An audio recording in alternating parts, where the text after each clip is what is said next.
सदा हीरे की तरह।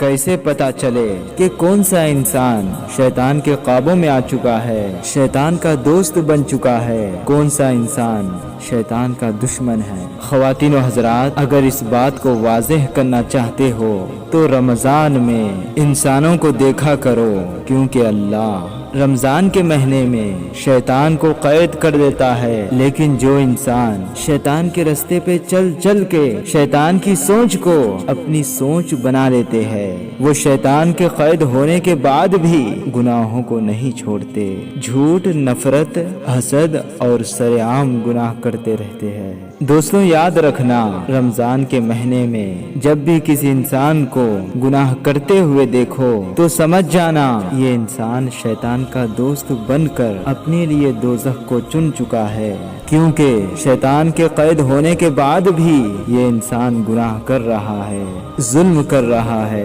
क्योंकि उस इंसान के अंदर अब शैतानी औसाफ पैदा हो चुके हैं। और जो इंसान रमज़ान के महीने में मुत्तकी, परहेजगार बन जाए, अल्लाह के करीब होने लगे, तो समझ जाना रमज़ान से पहले शैतान उसको भटकाने की कोशिश तो कर रहा था, लेकिन उसके वजूद में शैतानी औसाफ अभी तक शामिल नहीं कर पाया। तभी शैतान के कैद होते ही सीधे रास्ते पर वापस आ चुका है।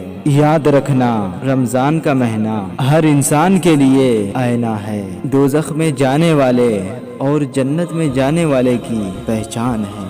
मोअज़्ज़ज़ दोस्तों, जो इंसान रमज़ान में गुनाह करना चाहता है तो वो गुनाह शैतान के भटकाने से नहीं, बल्कि पूरा साल बार बार शैतान की बात मान मान के अपने आप को शैतान का गुलाम बनाने की पहचान है। जो इंसान शैतान की गुलामी से आज़ाद होना चाहता है तो वो पानी पे 7 मरतबा सूरह फातिहा पढ़कर अल्लाह से दुआ मांगे कि ऐ मेरे अल्लाह, मुझे शैतान की गुलामी से आज़ाद करे, सीधे रास्ते पे कायम रख। अल्लाह के करम से वो गुनाहों से दूर होकर शैतान की गुलामी से आज़ाद होकर सिराते मुस्तकीम पर आ जाएगा। अगर आपको ये वीडियो पसंद आया है तो इसको लाइक करें और ज़्यादा से ज़्यादा शेयर करके हमारी हौसला अफजाई कीजिएगा।